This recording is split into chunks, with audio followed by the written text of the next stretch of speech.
Assalamualaikum warahmatullahi wabarakatuh. Halo teman-teman semuanya, perkenalkan di sini saya Rajai Firdaus, NPM 23082601102, kelas B angkatan tahun 2023. Di sini saya akan membahas blok base O2.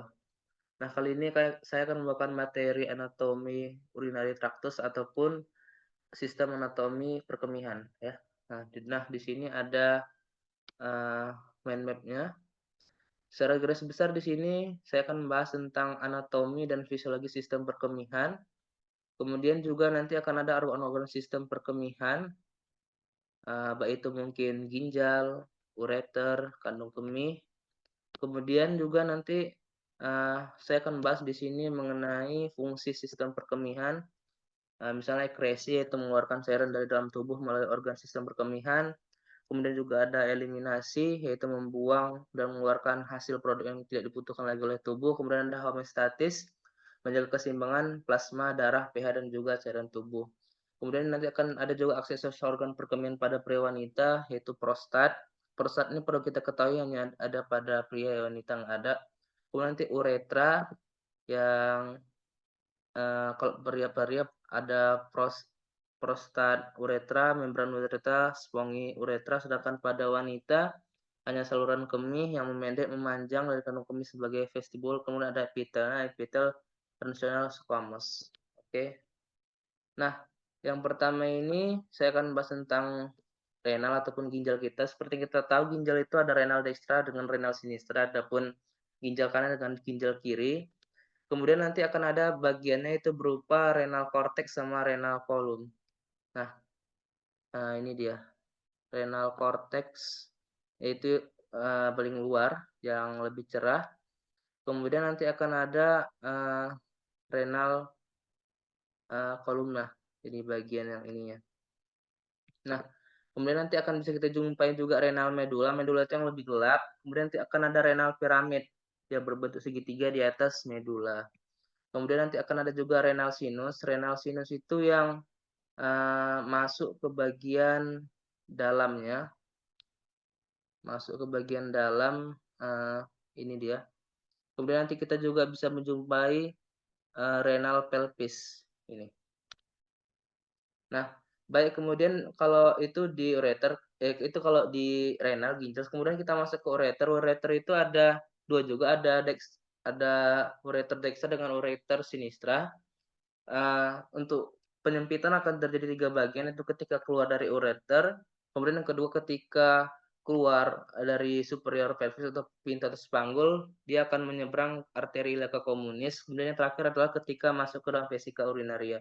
Nah, ini ada gambaran. Ini penyempitan pertama, kita keluar dari, eee, ginjal, kemudian yang kedua menyerbangi arteri ileoca communis, kemudian yang ketiga masuk ke vesika urinaria.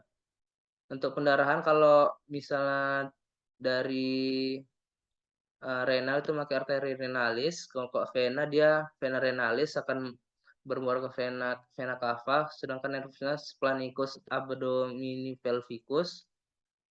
Nah, ini dia tadi penampakan arterinya. Sedangkan kalau ureter itu dia arteri renalis juga kalau venanya sesuai dengan namanya. Nah, kita masuk ke bagian sistem urinaria bagian bawah, tadi bagian atas, kita akan menjumpai organa vesika urinaria. Vesika urinaria ini ada beberapa bagian, apex, fundus, corpus, dan juga kolum. Nah, ini dia vesika urinaria jika di zoom. Ini kan ada beberapa bagiannya, ini ada apex, bagian atasnya ini corpus, badannya ini kolum. Ya, ini ada gambarnya. Eee, ini, sama saja kayak tadi ada base of bladder, kemudian ada bladder apex, ada body of bladder juga, ada neck ataupun lehernya, column, corpus, dan juga, fundus ya.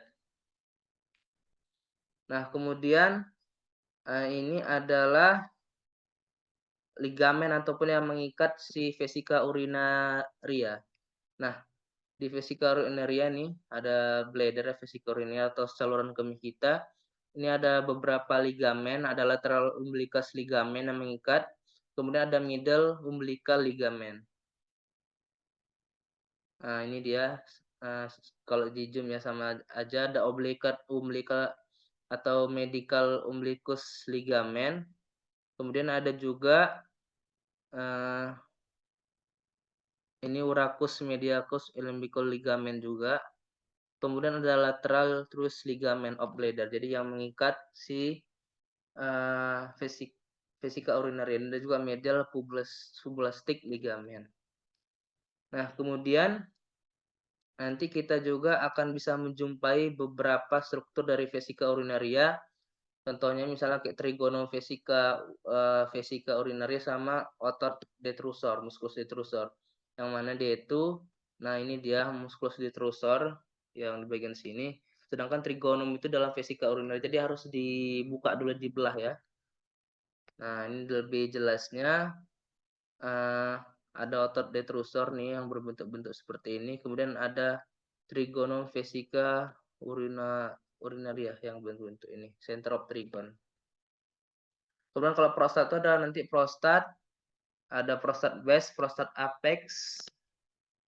Nah, ini prostat apex prostat dengan prostat base. Ini apex itu bagian bawah, base of prostat itu semua. Nanti ada juga prostat uretra. Nah, kemudian ada juga beberapa lobus kok nanti di prostat. Ada medial lobus, ada posterior lobus, ada anterior lobus dengan lateral lobus. Nah, kemudian kita masuk ke uretra. Uretra nanti akan ada 3 bagian yang penting. Ini ada gambarnya. Nah, yang penting itu nanti adalah, uretra pas prostatica, ini pada laki-laki ya. Kemudian nanti yang kedua akan masuk dia ke pars, membranosa, dan terakhir adalah paling distal uretra pas sponggiosa. Nah, ini dia ada, eee, beberapa, ya sama sama kayak tadi, pas prostatica, pas membranosa, pas sponggiosa. Baik. Nah, kalau pada wanita tidak ada pars, prostatika ataupun yang seperti tadi, yang ada hanyalah ini pada wanita female, dia adalah internal uretal sphincter, kemudian ada external uretal sphincter, itu hanya pada female. Nah, masuk kita ke bagian pendarahan. Nah, kalau misalnya, pendarahan dari vesika urinaria, dia arteri iliaca interna, venanya iliaca interna. Nah, ini ada iliaca interna, venanya ini. Sedangkan kalau prostat itu sama, arteri iliaca interna, venanya iliaca interna, ini arteri iliaca interna, venanya ini. Kemudian kalau misalnya dari uretra itu agak berbeda, arterinya adalah iliaca interna, sedangkan nanti dia, akan bercabang ke pudenda interna. Ini arteri iliaca, nah ini pudenda interna.